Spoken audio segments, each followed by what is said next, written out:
Modern gaming isn't dying, but something inside it definitely is. The feeling that the game was made for you, not your wallet. Some people say games today suck, but that's not quite true. We still get masterpieces every year. What actually changed is the industry around them.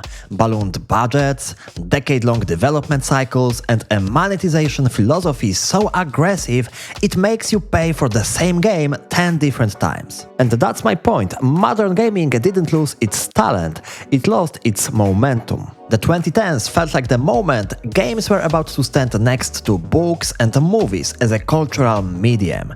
That future didn't disappear, but it slowed, diluted and fractured as the industry chased safer, more profitable paths. And nowhere near was that momentum more visible than in the early 2010s. Remember the games from that time? Mass Effect and Dragon Age Origins with their stunning atmosphere and stories, Fallout New Vegas with its deep RPG systems and rich world, the God of War trilogy and Uncharted with their bold cinematic storytelling, and even games like Far Cry 3 with its, at the time, revolutionary approach to the open world. It really felt like this was the future of gaming. We already had movies and books, and now a new medium was rising.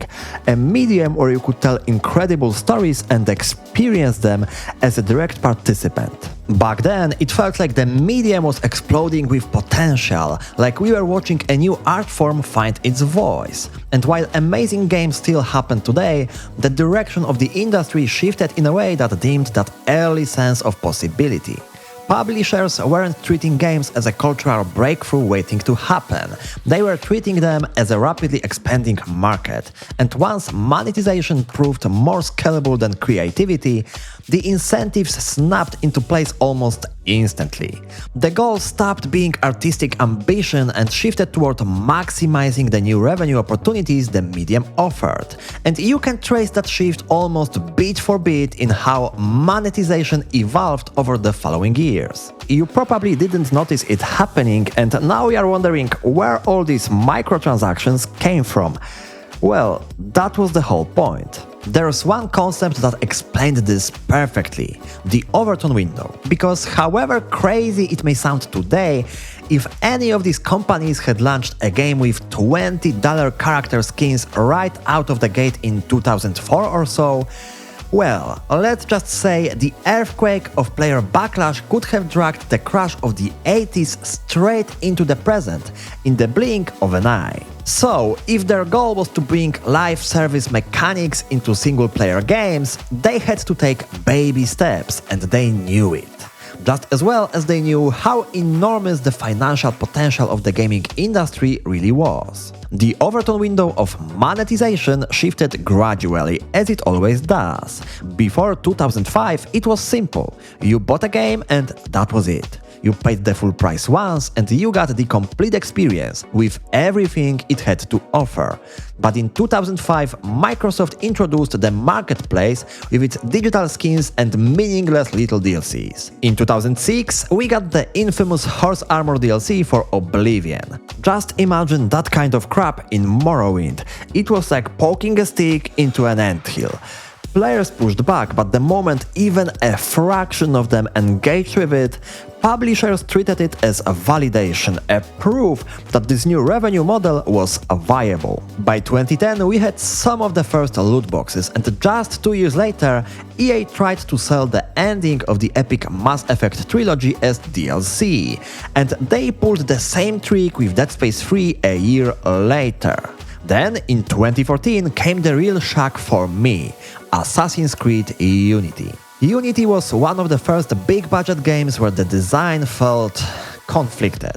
Like, the creative team built one experience and the monetization team built another, and the two were welded together at the last minute. The result wasn't unplayable, but you could clearly see that the entire game design has shifted toward pushing players to buy upgrades. Enemies could one-shot you with rifles, which was pretty annoying, and the only way to deal with it, aside from waiting until the late game, was to purchase upgrades that increased your health. And in the one area where the game was supposed to shine, Ubisoft dropped the ball hard.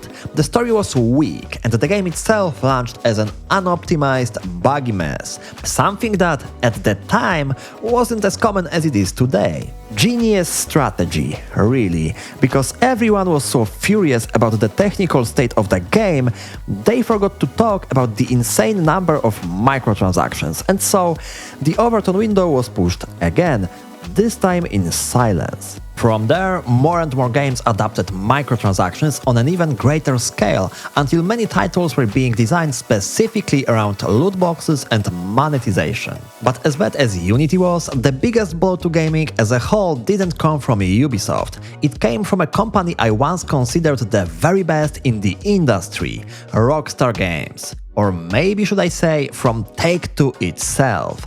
I had been waiting for GTA 5 for years. I checked the news every day, analyzed every trailer, every screenshot. And when it finally came, I was amazed because, oh boy, they delivered. 5 years later, with RDR2, they created a gaming moment that 99% of titles still haven't come close to reaching. So why do I say that GTA 5 was also the hardest blow that corrupted the industry like nothing before? One word: online. Originally, the creators envisioned GTA Online as something small, a fun afterthought before moving on to single-player DLCs for GTA 5 and new projects like Bully 2. But they had no idea how massive it would become. I won't lie, I had some fun with GTA Online too, but then Take-Two realized they had a cash cow they could milk endlessly with shark cards. Teenagers stealing their parents' credit cards just to buy an Oppressor MK2 so they could grieve other players for eternity. And suddenly, online was no longer a side dish, it was the dish. It was such a runaway success that every other corporation tried to copy it. None have matched it at that scale to this day, but its influence is everywhere. The irony is hard to miss. The industry didn't take notes from RDR2's craftsmanship. It studied GTA Online's revenue model, and that choice shaped the entire decade that followed. We've now reached a point where this tiny minority of players, because only about 0.5% to 6% of them actually spend money on microtransactions, are responsible for a staggering 58% of AAA companies' revenue in 2024, according to a GameRant report. So, when up to 6% of players are generating more than half the income through things like microtransactions, the whole philosophy of game development changes. You no longer ask yourself, how can we make a better game, or how can we tell a better story? Instead, the focus shifts to these corporate buzzwords like, what is the spending depth? What's the average revenue per paying user? What's the lifetime value of the game? And when a tiny percentage of players generates over half the revenue, the priorities inevitably shift.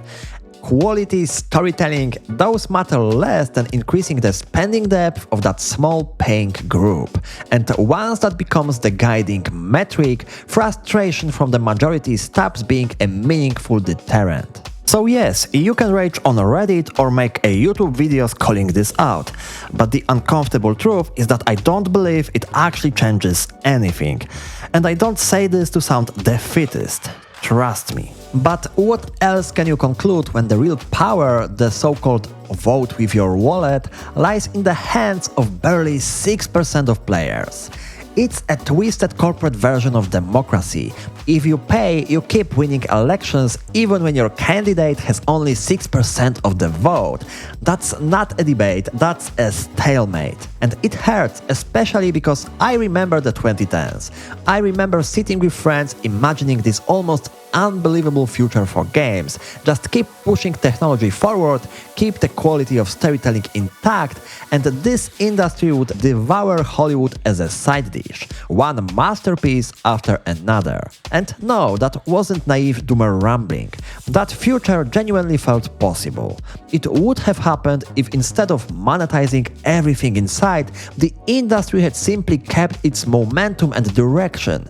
And that's why this still bothers me. So there you have it, a brief history of how momentum turned into monetization. But I want to hear your take. Write it down in the comments. I genuinely can't wait to read what you think. And if you enjoyed this video, feel free to check out the other one, where I talk about the reason why Take-Two might make GTA 6 Online fail. Thanks for watching, people, and I'll see you in the next one.